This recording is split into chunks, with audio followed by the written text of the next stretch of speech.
Hello and welcome back to the PowerSwitch, gaming's call and talk radio show. My name is Peter Spezia, and today is April 14th, 2019. This is the 63rd episode of the podcast. Thank you for tuning in. We use Discord as a means to add and drop callers to talk about video games, and switch the power that is found in a typical gaming podcast. You can join our server to participate during recordings at rhymeswithasia.com/call. On today's episode, name changes on PSN and a leak of the all-digital Xbox in our headline roundup. Our main topic is the reveal of Star Wars Jedi Fallen Order, and then we will get to your calls if you're tuning in live on Discord. Hope you've been having a great week in games. I've hardly been playing games myself because I've been out on a work trip out in Utah. It's usually the busiest work trip of the year, and it's also the one where I get the most sun if you're seeing the video version on the Rhymes with Asia YouTube channel there. Yeah, 16-hour days will do that out in the sun all day for video shooting, so a little bit crazy. Only so much sunblock can do so much, but at least my voice is better. So that's a little better that the stuffiness of the cold has since passed, and so, you trade one for the other, I guess. Well, maybe we'll heal up a little bit more next week. So yeah, didn't really play any games this week. But it's been a pretty crazy week as far as overall pop culture goes, at least here in the United States. I mean, you have Tiger Woods winning the Masters after 14 years since his last green jacket. That makes 5 total for him. 11 years since his last major. I mean, it's one of the big moments in sports, the big comebacks. I mean, it's like an Ali and Jordan kind of moment. It's crazy on that front. And then in TV, Game of Thrones' final season starts tonight. And so definitely exciting there. Only a few hours away from recording this here. Not too much happened, though, in the game industry this week. And yet, here on Sunday, just making myself available to you to kind of just vent your thoughts about the game industry. But that'll be after we wrap up what's been happening in that game industry with our headline roundup. Over on the PlayStation Network, it's been the running joke for years now that there are just terrible names there, and no one can change them. It would just mess up the whole system, and you'd get podcasts that have segments about the funniest PSN names. Well, no longer does that have to be the case, as PlayStation Network has rolled out name changes officially to everyone. It's been in beta for a while, but now everyone can change their name if they so desire. Do note that games that are first published after April 1st, 2018 on PlayStation systems will fully support the feature. The PlayStation blog, if you want to check the show notes, they have a link to fully supported games with that feature. So, I mean, if you're looking forward to just playing games going forward with that, that shouldn't be an issue, but maybe if you dig back to some old PS3 games, you might find some compatibility troubles there. Like the Xbox counterpart, free for the first change. At least I believe it's free for Xbox. Maybe that bit isn't so, but $10 for subsequent name changes. But yes, PSN free for the first name change, $10 later. Yeah, now that I think about it, I'm not sure if Xbox is free for the first one. They may just get your money right up front, but at least for the years that this has not been possible, a free first change is certainly welcomed, and that's at least, the most fair thing that Sony can do. But kudos to Sony and PlayStation finally figuring it out. It's been a feature that has long been a jabbing point from the other side there, so at least they got that sorted out. Speaking of that other side, on Xbox One, the Xbox One S All-Digital Edition. We've been talking about that for a few weeks now, as something that is expected to be revealed this month for release in May. And over on winfuture.de, they've found scans of apparently what they claim is the German packaging. And so leaking with other information saying that May 7th is in fact the release date, especially in Europe, and that'll be priced at €229.99. So yeah, thinking of what that shakes out, it's always tough to see what happens with the actual, when you think of US stateside pricing and how that may be different. I would guess that maybe it'll be $250, but I mean, if they can do $225, $200, that'd be a big win, but you never know. I mean, with the exchange rates and things like that and how different markets played it, it could be a little dicey there. But yeah, I mean, just good to know that we're seeing more information. This is seeming to be a thing, especially when Xbox, Microsoft, they're pushing Games Pass even more. And Xbox Game Pass has a 3-month offering right now for $1. Just $1 gets you 3 months of Game Pass for new subscribers only. I mean, that's as good a way as any to get your foot in the door there. So they're really seeming to push that. So just keep an eye on that one.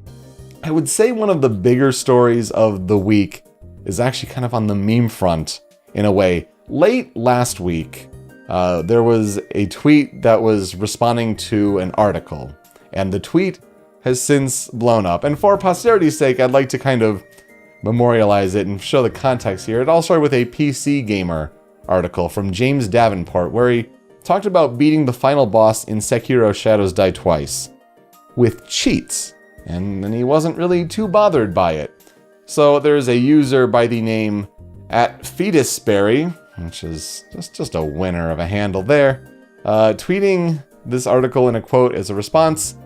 Quote, if you've seen it, we may know where this is going. Quote, "You cheated not only the game, but yourself. You didn't grow. You didn't improve. You took a shortcut and gained nothing. You experienced a hollow victory. Nothing was risked and nothing was gained. It's sad that you don't know the difference."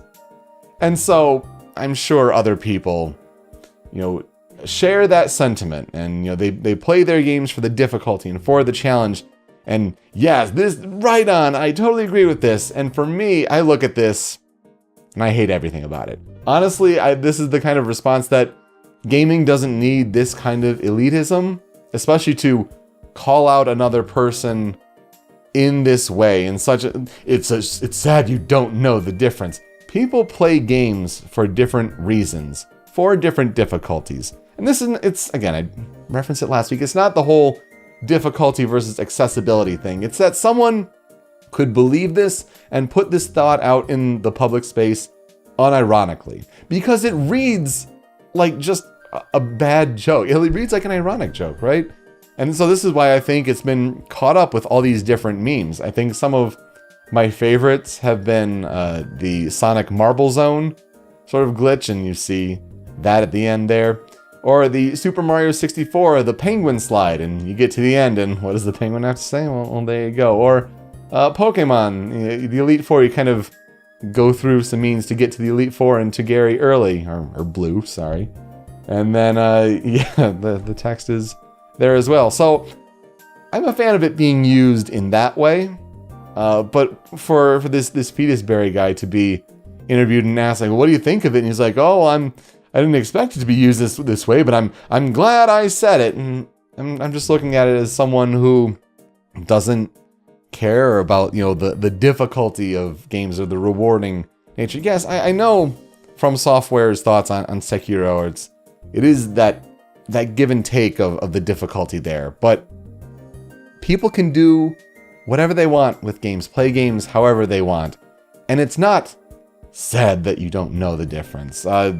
Honestly, even what James Davenport in his article says, that he gained quite a lot from his experience with Sekiro. So when he says nothing was risked and nothing was gained, get that shit out of here. That's ridiculous. So I wanted to memorialize it here in the headline roundup, mostly for the memes, because I do like the different takes on this quote and using it with satire and just sarcasm here in this way, but for it to be taken seriously, not about that at all. But hey, if you disagree with that, let us know in the comments, or certainly call in on our Discord there.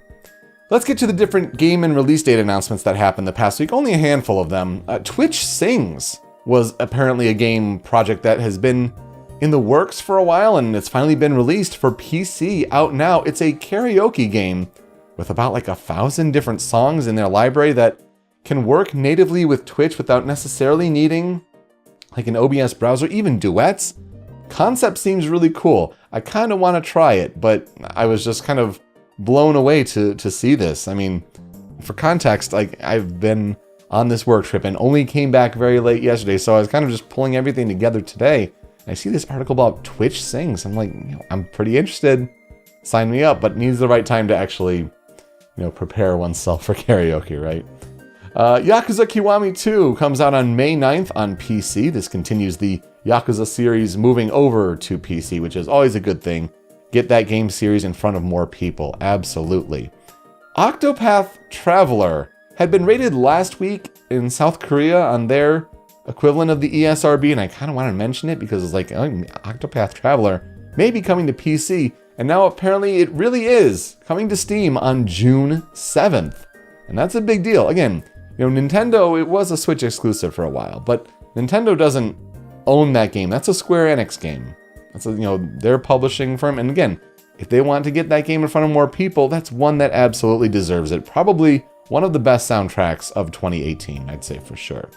And then God Eater 3 comes to Nintendo Switch on July 12th. Again, a good port of a game like that. And you get Tales of Vesperia bonuses if you pre-order and things like that. So that's good, I guess. But again, that's about the only big game and release date announcements. And it's been kind of a slow week, except when it comes to one mega media franchise. And that's our main topic. Let's talk about a celebration of Star Wars. Of course, Star Wars Celebration is wrapping up now in Chicago, Illinois. And it's been a big weekend for just hype for that media franchise on different fronts. Of course, it starts with the Episode 9 teaser. And for contrast, where we were with Episode 8, The Last Jedi, as far as revealing the name and all that in advance of the movie, I think that was late January of that year. So 2017? That we knew the name before it came out in December. So we had known the name for a while. We're about 3 months behind schedule with that. So we knew that this was going to be coming, especially when they had an Episode 9, Star Wars Episode 9 panel at this Star Wars Celebration convention. And here I am, out in the desert mountains of Utah, and with my colleague, we're just waiting on any sort of cell signal around this time. We need to know the name, if we can possibly download video, get the teaser, and we were lucky enough that we did. Our last guess going in was the Skywalker Legacy. So, pretty good equivalency to what it actually became, The Rise of Skywalker. Interesting trailer, not gonna lie. I was able to see it out on that phone screen out there. It just happened to get a bar or two of LTE, just enough to get downloaded streaming video for the trailer. But really interesting, of course, to hear Palpatine's laugh at the end. Good to see Red Letter Media with their take of no one is really gone. That's certainly very interesting. And I think the biggest takeaway is that title. It's a different take on the title that I would have expected. Say that, Skywalker is coming back, and the only living Skywalker in that universe, Kylo Ren. Is he going to rise, or is it going to be the theory that I kind of am holding on to right now, is the whole idea of that the next sort of generation of the faith of the Force users, in that sense, no longer named Jedi, but probably will be named Skywalker after Luke and his family and all that. That would make the most sense for that. But just today, The Mandalorian, which is the TV series, got teased out. Good to see Carl Weathers in the Star Wars series, certainly. This seems really cool, though. And, for Disney to say that, Bob Iger to say that after Star Wars Episode 9, we're going to kind of take a break on the movies and kind of develop our TV projects more. This is also the same time where Disney Plus is going to roll out, I think is in November 12th, something like that. But that's kind of where this content will go. They'll be pushing that streaming service big, absolutely. But we came here to talk about games, right? And so Jedi Fallen Order, Star Wars Jedi Fallen Order. We'd known the name at least since last E3 because this is the Respawn EA game. And EA, we've known for a while, they've been doing some dicey things with the Star Wars franchise. Not the biggest success, especially with Battlefront 2 and the microtransactions and all this stuff. Some uncertainty if Disney would let EA continue with the Star Wars franchise. But here comes Respawn. And Respawn is, I gotta say, probably one of the jewels right now in EA's crown, so to speak. They're making tons of money with Apex Legends and just, a ton of fan attention there.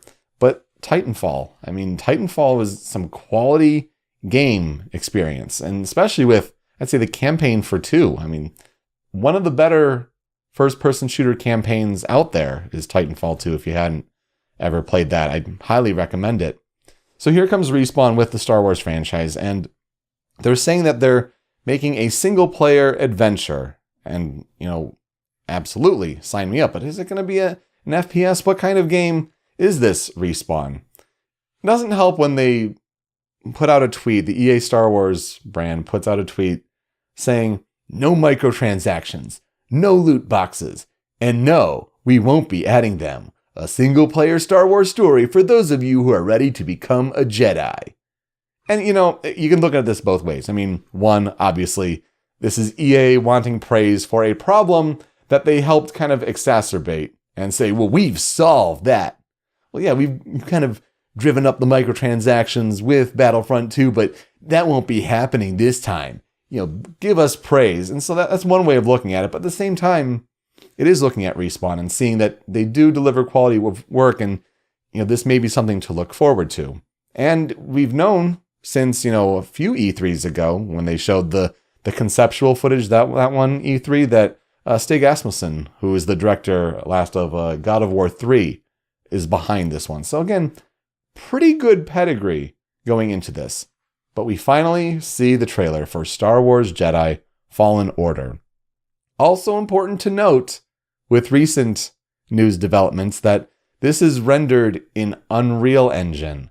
So probably not Frostbite being used or forced upon Respawn here. That's also a very good thing, as we now know. But we now have seen it confirmed that this stars Cameron Monaghan, who is known from the TV series of Gotham and Shameless. He will play Cal Kestis, who is a Jedi Padawan who survived Order 66. So naturally this takes place after Episode 3 in the series canon. Just a Jedi on the run, and you see from the trailer that, not wanting to be noticed, try to blend in with the crowd, don't trust anybody. It's all about survival as a Jedi. And this, just judging from, we don't see any gameplay. I would imagine gameplay will come at EA Play, E3 in a couple months from now. We'll have to see what that looks like, because you're hearing different rumors out there that they're trying to make this Dark Souls Star Wars. And again, it's not like the Dark Souls of this and make everything hard, but they're saying it's a melee action game. And, if you use your lightsaber, your force powers, I'm sure you have different tools available to you, especially when you're facing these purge troopers that are hunting you, like a stormtrooper faction. But if you're really trying to make it that kind of style of a game where it's like it's a Soulsborne kind of thing, I mean, that'd be an interesting take on a Star Wars game. Certainly I'm interested in this, especially seeing that it's for November 15th, 2019. Yeah, slate it for this fall. I hope it hits it, because a single-player Star Wars game, a narrative adventure, is long overdue. I mean, what? Is Force Unleashed 2 the last one? It's been a long time coming. So hopefully this is a success. I'd love to see this, pan out for EA, because we just need more rise of single-player games, right? We kind of had it proven last year that these games are kind of here to stay, but just the continuation of that trend would be fantastic to see, especially with no microtransactions and all that. I trust Respawn. I think they'll do a really, really good job, especially after Titanfall 2 and the narrative adventure that was crafted there. But yeah, honestly, it was just the biggest week was for Star Wars. And, this week will be kind of interesting to see what kind of takes place in the game industry and maybe in the media landscape, because the end of April, I mean, we're going to talk Persona news. We're going to talk, Avengers Endgame. I mean, it's going to be a big time for media, certainly. But this was Star Wars' week to shine. And I kind of want to reflect that in our main topic here, especially with Jedi Fallen Order. Knew that was coming, but didn't expect to be as impressed with it, for initial impressions at least, as I was. But I wonder if you are too. So this would be the part of the show where, if you were available on our Discord channel at rhymeswithasia.com/call, you could call in and give your feedback, what you thought about the Star Wars Jedi Fallen Order reveal, or what you're playing recently, or anything else in the headline roundups. I mean, this is the opportunity for you to just kind of vent your thoughts and have you be, in a way, a guest on a podcast if that's something that appeals to you. So just trying to make that available every Sunday. Maybe it flexes a little bit, just trying to gauge different feedback on who's available when or what time works best for everyone. And of course, my schedule comes into play too. So just keeping that in mind. I mean, that's really the point of this show, but trying to give it to you at least every week here, that opportunity, but at least deliver a product on the podcast feeds there. Anyway, let's talk about the games that are out this week. Dreams Early Access is available on Tuesday, April 16th on PS4. That's a limited time early access. They're really trying to get people in the door to make games the media molecule way, that make those tools available for everyone. And hey, if you want to get in on that price, maybe at $30 instead of waiting for the full release at $60, might be a good way to get in there now, especially if you're interested in Dreams finally becoming a reality after the PS4 reveal event back in 2013. My goodness. Final Fantasy X and X-2 HD Remaster is available on Xbox One and Switch on Tuesday, April 16th. Good to kind of flesh out those Final Fantasy offerings on those other systems. Anno 1800 is available on Tuesday, April 16th on PC. This made headlines. This is the Ubisoft sort of, I think it's like a city simulation, world simulation sort of game. The Anno series. I'm not too familiar with it, but we saw it at an E3 once, right? Anno 1800 made headlines, though, because it's another Ubisoft game that's making its way to Epic Games Store. And, if you had it pre-ordered or pre-purchased on Steam, you can get it there. You can still pre-order it in advance, but after the 16th, it's got to be on Epic Games Store only. Makes sense, though. Ubisoft game there. My Time at Portia comes to PS4, Xbox One, and Switch on Tuesday, April 16th. Cuphead is the big one this week because Cuphead comes to Switch on Thursday, April 18th. If you want to hear me talk about Cuphead music, that'll be available for this week's episode of Original Sound Chat, the video game soundtrack podcast that I do with the Dovaga over on Anonymous Dinosaur, as well as Rhymes with Asia. But this week we're talking about Shantae and the Pirate's Curse and Cuphead. Just two very different but fascinating soundtracks. It's because Cuphead is coming to Switch on Thursday, April 18th. And Katana Zero comes to Switch on PC on Thursday, April 18th. Good to see that one make it from the Nindies showcase. That's one I'm pretty interested in. Kind of like some Hotline Miami kind of action there. And that'll do it for this episode of the PowerSwitch. We are hosted by rhymeswithasia.com, and we're on YouTube and Twitch at Rhymes with Asia. Find us on Twitter, Facebook, and Instagram at The Power Switch. I'm at Pete Speakeasy.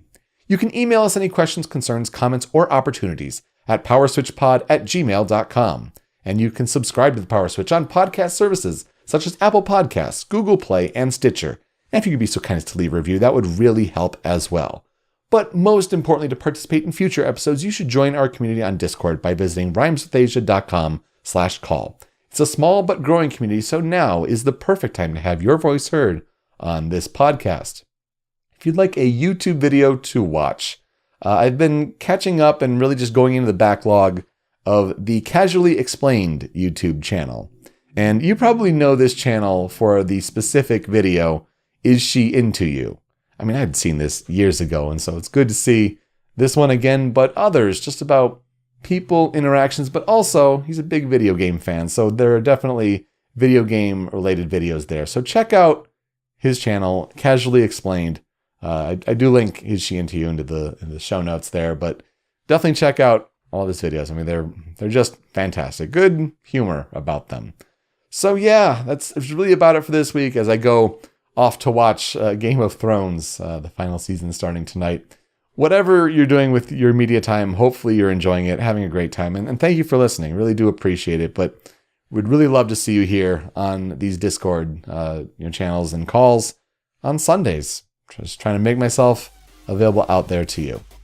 So I think that'll really do it for this week. Stay tuned to that Discord channel as everything develops. And regardless, whether it's live or on your own time, I look forward to you joining us for our next episode. With that, I'm Peter Spezia. Until next time, switch up, call in, game on.